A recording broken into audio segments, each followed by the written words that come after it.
ओम गुरुर्ब्रह्मा गुरुर्विष्णु गुरुर्देव महेश्वरा गुरुर साक्षात् परब्रह्म तस्मै श्री गुरुवै नमः।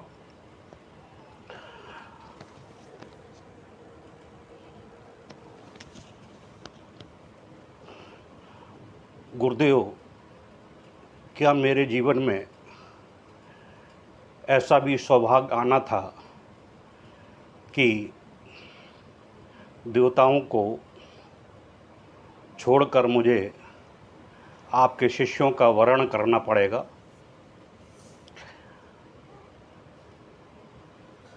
ये शब्द थे उर्वशी के, जो इंद्र की सभा की सर्वसुंदरी सर्वश्रेष्ठ नृत्यांगना उर्वशी अप्सरा के थे। सन 1986 में अप्सरा साधना के दौरान परम पूज्य गुरुदेव ने विशिष्ट साधनाओं को संपन्न कराते हुए कुछ विशिष्ट साधकों का चयन करके, लगभग 50 के आसपास चयन करके, उन सभी को उर्वशी साधना के लिए चयनित किया था। उन साधनाओं में बहुत से साधक मेरे जैसे, जिन्होंने कई कई महाविद्याएं सिद्ध कर रखी थी और विशिष्ट प्रकार की साधनाएं भी सिद्ध कर रखी थी, उनका मेरे साथ में चयन हुआ था।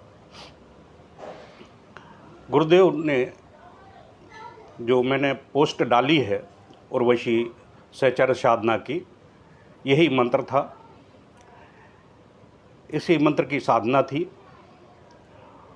और गुरुदेव ने विशिष्ट प्रयोग, विशिष्ट समय इस प्रयोग को संपन्न कराया था। अपने प्रवचन के दौरान गुरुदेव ने कहा था कि इस साधना को संपन्न करने के बाद में साधक के व्यक्तित्व में एक विशेष कर निखार आता है। वह निखार इतना तेजस्वी होता है कि वह चाहे 70 साल का हो, चाहे 80 साल का हो, लेकिन उसके चेहरे पर यौवनता झलकती है। उर्वशी का सहचर्य प्राप्त होने पर उसकी वाणी में ओज, तेजस्वता का प्रकार आता है। वह नृत्य कला, गायन कला, वाणी कला, यानी अन्य कलाओं में जो, और वाद्य यंत्रों की अन्य कलाओं में वह परिपूर्ण रूप से सिद्ध हो जाता है। और जब साधक अप्सरा साधना को सिद्ध करता है तो अप्सरा साधना कई तरीके से सिद्ध की जा सकती है। माँ के रूप में भी, प्रिया के रूप में भी, अपने सहभागिनी के युग के रूप में भी, और अपने दोस्त के रूप में भी। अब ये साधक की स्वयं की ओजस्वता पर निर्भर करता है कि वह किन चरणों का चयन करता है और उसकी व्यवहारिकता कैसी है, उसकी मानसिक स्थिति कैसी है, उसकी सोच की कल्पना कैसी है, वह किस विचारधारा से अविचर करता है, उसके अनुरूप ही उर्वशी का सहचर्य प्राप्त होता है।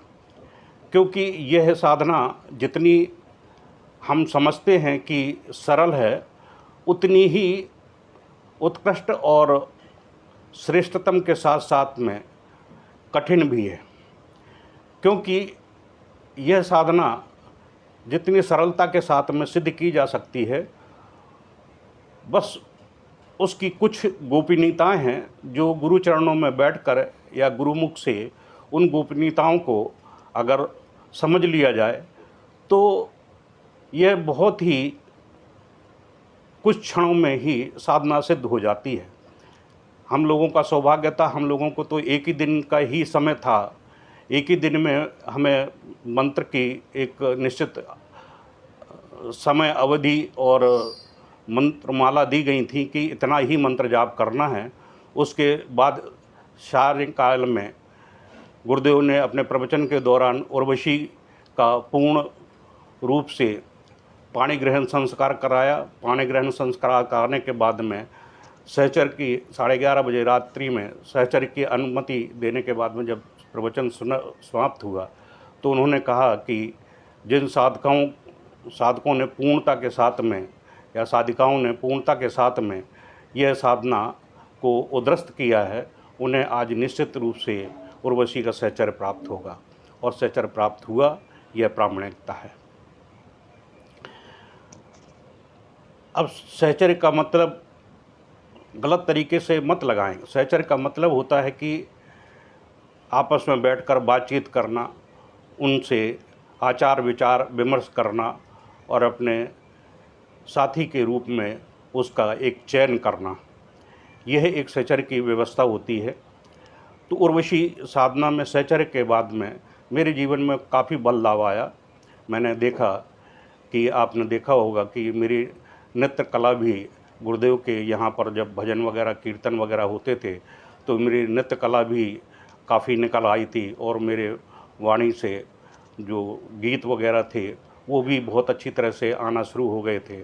चेहरे पर एक विशेष ओज तेज आ गया था, जो अन्य साधक देखते थे कि यादव जी आपके चेहरे पर बहुत तेज निकल रहा है। तो उर्वशी का सहचर्य मेरे पास में बराबर बना रहा। मैं इस साधना को उद्गत नहीं करना चाहता था, मैं इसको अत्यंत ही गोपनीय रूप से रखे हुए था, क्योंकि महाविद्याओं के बारे में तो मैंने विदित करा दिया था। कई साधनाओं के बगलामुखी है, छिन्नमस्ता का भी मैं डालूँगा, छिन्नमस्ता की जो अनुभूतियाँ हैं वह मैं डालूँगा, क्योंकि छिन्नमस्ता के बारे में शायद किसी साधकों को ज्ञान नहीं है। मेरे साथ में जो अनुभूतियाँ हुई हैं छिन्नमस्ता के साधना के दौरान पर, क्योंकि गुरुदेव को छिन्नमस्ता ने जब कहा था कि निखिल तुम धन्य हो कि तुम्हें अपने जीवन में ऐसे साधक प्राप्त हुए। यह मेरी साधना के दौरान, छिन्नमस्ता साधना के दौरान ही गुरुदेव को छिन्नमस्ता ने बोला था। जैसा कि उर्वशी ने बोला कि गुरुदेव, क्या मेरे जीवन में ऐसा सौभाग्य प्राप्त होगा कि मेरे ये देवताओं को छोड़कर आपके इन शिष्यों का मुझे वर्ण करना पड़ेगा। तो गुरुदेव ने कहा, ये तो काल की एक व्यवस्था है, अगर मेरे शिष्य इसमें सामर्थ्यवान हैं, इतने सामर्थ्यवान हैं कि आपका सहचर्य प्राप्त कर सकते हैं, तो आपको सहचर्य देना चाहिए। और उर्वशी ने बिना किसी शब्द को उच्चारित किए हुए साधकों को सहचर्य का लाभ प्रदान किया। मैं इस साधना को अपने सभी शिष्यों को, जो मेरे परम शिष्य हैं और मेरे साथ में विगत काफ़ी समय से साधनारत रह रहे हैं, उन सभी को मैंने दीक्षा प्रदान करने के लिए व्यवस्था की है कि 24, 25 चतुर्दशी और अमावस्या के दिन मैं दीक्षा प्रदान करूंगा, और दीक्षा प्रदान करने के उपरांत उनको एक मंत्र और उर्वशी माला प्रदान करूंगा। उसका मैंने व्हाट्सएप पर सारा पूरा डिटेल दे दिया है, और जो लोग ये वीडियो देख रहे हैं या देखने के बाद उनके मन में ऐसी भावना आती है, तो मैं डिस्क्रिप्शन में ये सारी व्यवस्था दे दूंगा, वह संपर्क कर सकते हैं। यदि वे साधक हैं और साधक की मर्यादाओं का पूर्ण पालन करते हैं और मेरी दृष्टि में वह श्रेष्ठ साधक की स्थिति में नहीं आते हैं, फिर भी साधक की श्रेणी में आते हैं, तो निश्चित रूप से उनको मैं ये साधना देने के लिए तत्पर रहूँगा, ऐसा मेरा वचन है। तो यह साधना सिद्ध करने के लिए अति उत्तम समय है। यह गुप्त नवरात्रि, आषाढ़ मास के शुक्ल पक्ष की प्रतिपदा से नवरात्रि प्रारंभ होने वाली हैं, गुप्त नवरात्रि। इसमें दीक्षा के बाद यंत्र प्राप्त करके इस नवरात्रि में यह साधना संपन्न करके अपने धन, यश, मान, पद, प्रतिष्ठा, वैभव, कीर्ति को अक्षुण्ण बना सकते हैं, क्योंकि अप्सरा सिद्ध होने के बाद में उसकी यश कीर्ति स्वतः ही फैलना शुरू हो जाती है सुगंध की तरह। उसके चेहरे पर एक ओज आता है, तो वह जिन व्यक्तियों से वह मुलाकात करता है, बात करता है, उनसे सहचर्य प्राप्त करता है, तो वह उसकी बातों से प्रभावित होते हैं और बातों से प्रभावित होने के बाद में वह उनका साथ देने के लिए तत्पर हैं। यदि कोई दुष्टता के साथ में उसके साथ व्यवहार करता है, तो उर्वशी उसका पूर्ण संरक्षण भी रखती है, उसकी रक्षा सुरक्षा का पूर्ण भाव अपने मन में रखती है और अपना भार भी अपने मन में रखती है और पूर्ण रूप से साधक की रक्षा सुरक्षा वह प्रदान करती है। यदि वह पूर्ण पौरुषवान है, पौरुषवान का मतलब ये है, आपको समझा दूं कि यह स्त्रीत्व साधना है। एक स्त्री दूसरी स्त्री को सहन नहीं करती है, इसलिए पौरुषवान व्यक्तित्व है तो वह एक महाविद्या सिद्ध करने के बाद में 10 महाविद्याओं को सिद्ध कर सकता है यदि वह पौरुषवान है। नहीं तो एक महाविद्या सिद्ध करने के बाद में दूसरी महाविद्या सिद्ध करता है तो वह उसका सर्व विनष्ट होने के लिए तत्पर हो जाता है। इसी प्रकार से उर्वशी भी स्त्री जाति की है।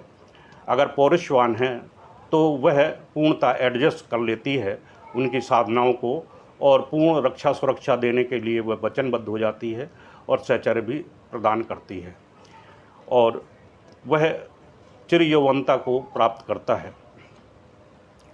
उसके चेहरे पर चाहे 70 साल का हो तो तेरे चेहरे पर ओज, आँखों में तेजस्वता, वाणी में तेज आना शुरू हो जाता है और धन की निरंतर उस पर आकस्मिक रूप से वर्षा होने लगती है, क्योंकि ये लक्ष्मी कुल में आती हैं अप्सरा और कई अप्सराएं और हैं, इनके बारे में मैं जिक्र करूंगा आगे चलकर। तो ये साधना अपने आप में अन्यतम साधना है, साधकों को यह सिद्ध करनी चाहिए और इसकी कुछ गोपनीयताएं हैं। वह गोपनीयताएं दीक्षा लेने के बाद में मैं सभी साधकों को उन गोपनीयताओं से परिचित करा दूंगा कि यह कुछ गोपनीयताएं हैं जिनको करने के पश्चात में साधक को उन साधनाओं से यानी साधना को सिद्ध करने में परेशानी नहीं आएगी। इसलिए वह निर्विघ्न रूप से, स्वतंत्र रूप से और बिना किसी डर भय चिंता के यह साधना संपन्न कर सकते हैं। इस साधना को कोई भी साधक सिद्ध कर सकता है और उर्वशी का सहचर्य प्राप्त कर सकता है। जैसे हम लोगों ने प्राप्त किया है तो आप भी प्राप्त कर सकते हैं। सक्षम गुरु के पास में रहने पर यही एक लाभ मिलता है कि जब सक्षम गुरु होता है तो वह साधनाओं को सिद्ध कराने में सामर्थ्यवान होता है, सिद्ध होता है। इसलिए मेरे सानिध्य में आने के पश्चात में साधकों को यह नहीं सोचना पड़ता है कि मुझे साधना सिद्ध होगी कि नहीं होगी, क्योंकि मैं स्वयं उनमें सिद्धता की स्थिति रखता हूँ। तो मैं साधकों को भी यदि वह उचित रूप से मेरे कथनानुसार नियमों का पालन करते हुए वह साधनाओं को सिद्ध करने का प्रयास करता है, तो कोई भी महाविद्या हो, उर्वशी साधना हो, याक्षिणी साधना हो, यक्ष साधना हो, गंधर्व साधना हो, भैरव साधना हो या अन्य किसी प्रकार की साधनाएं हों, वह पूर्णता के साथ में सिद्ध कर सकता है, सिद्धस्त कर सकता है। और लक्ष्मी साधना तो मेरी एक वरदान के स्वरूप में सभी साधकों के पास में है कि लक्ष्मी साधना का जो समय चल रहा है, नवरात्रि से लेकर दीपावली तक का जो समय आएगा वो लक्ष्मी साधना से संबंधित होगा। इसलिए सर्वप्रथम साधक को ऐश्वर्यवान होना चाहिए, धनपति होना चाहिए। उसको किसी के सामने हाथ नहीं फैलाना चाहिए कि साधक है, तो साधक की मनोकामनाएं पूर्ण होना चाहिए। वह सभी साधनाओं को इतना धन प्राप्त हो कि वह सभी साधनाओं को सिद्ध कर सके और साधनाओं को सिद्ध करने के बाद में अपने धन, यश, मान, पद, प्रतिष्ठा, वैभव और समाज में कीर्ति स्थापित कर सके। ऐसा होना चाहिए साधक को, और यह हो रहा है। साधकों को अच्छे अच्छे पैकेज मिल रहे हैं, साधकों को अच्छा अच्छा लाभ मिल रहा है। और मैं सभी को आशीर्वाद देता हूँ कि आप सभी को साधनाएं सिद्ध हों। आप दीक्षा लीजिए, आप पूर्ण मर्यादित होकर साधनाओं को संपन्न करें। मेरा शुभ आशीर्वाद है, आशीष है। आपको ये साधनाएं सिद्ध हों। पैसा हाथ का मैल है, लेकिन समय की जो बाध्यता है, समय एक बार आता है, इसलिए समय का सदुपयोग करते हुए, जैसे मैंने अपने जीवन में पूर्णता के साथ में गुरुदेव के जीवन काल का पूर्णता के साथ में उपयोग किया है। 81 से लेके अंत तक मैंने गुरुदेव के चरणों को छोड़ा नहीं है, और कितनी भी परेशानी, कितनी भी बाधाएं, कितनी भी दुर्दशा की स्थिति आ जाए, मैंने गुरु चरणों को नहीं छोड़ा है। मुझे मालूम था कि ऐसा अमूल्य काल है ये, कि शरीर समाप्त हो जाए तब कोई बात नहीं, अगर शरीर में जान है तब गुरु चरणों को नहीं छोड़ना है, क्योंकि यह जो काल है, ऐसा व्यक्तित्व मुझे दोबारा प्राप्त नहीं हो सकता है। इसलिए मैं भी आपको आगाह कर रहा हूँ कि मैंने जो गुरुदेव से ज्ञान प्राप्त किया है, आप पूर्ण सामर्थ्य के साथ में, पूर्ण चेतना के साथ में आप उन साधनाओं को सिद्ध करिए। मैं आपको चैलेंज देता हूँ कि आप जो भी साधनाएं संपन्न करेंगे वह आपको सिद्ध होंगी होंगी, बशर्ते आप साधनाओं का, यानी साधक की जो मर्यादाएं हैं उनका पालन करते रहिए। साधना आपके चरणों की दासी बनकर सिद्ध होंगी। इति श्री। अगर कोई समस्या हो तो मेरे व्हाट्सएप नंबर पर आप संपर्क कर सकते हैं, डिस्क्रिप्शन में संपर्क दिया हुआ है। जो दीक्षा का समय निर्धारित किया है वह चतुर्दशी और अमावस्या के दिन का समय निर्धारित किया गया है। आप समय से पहले निछावर धनराशि भेजकर अपनी दीक्षा की सुनिश्चितता कर सकते हैं। इति श्री। जय गुरुदेव।